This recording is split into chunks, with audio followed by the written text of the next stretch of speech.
Баршаңызға сәлем. Бүгін мен сіздермен окрошка дайындайтын боламын. Жаздың ыстық күнінде салқындатып ішуге арналған тағамның түрі. Олай болса, бізге ең керекті өнімдер картоп. Картоптың сырты тазартып жуылған, және де оны біз суға салып қайнататын боламыз. Картоппен қатар жұмыртқаны саламыз суымызға.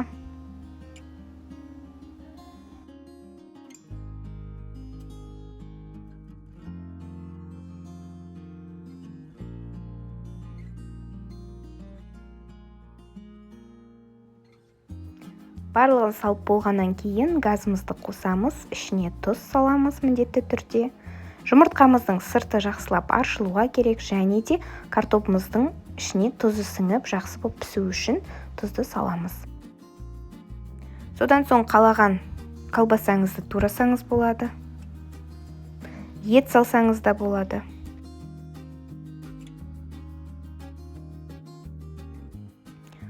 Тазартылған, екі жағынан басы алынған қиярды саламыз. Барлығын біркелкі етіп, бірдей көлемде турағандарыңыз дұрыс болады. Кейбір жерде соломка қып турайды, сопақша етіп, кейбір жерде төртбұрышты етіп турайды. Өзіңіздің қалауыңызша, ыңғайыңызша турасаңыз болады. Содан кейін редиска.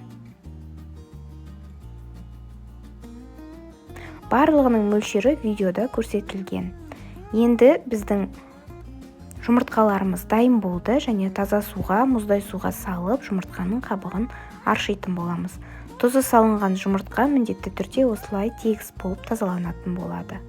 Жұмыртқаны да төртбұрыштап турадық. Содан кейін біздің картоптарымыз дайын болды, және оның қабығын аршып, тазартып, картопты да турайтын боламыз, суытып.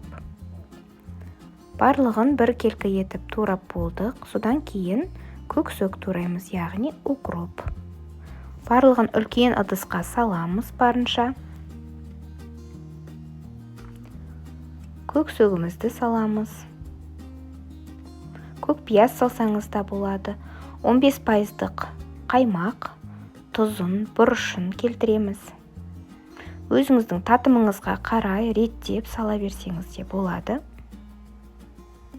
Кефир, яғни айран қосамыз.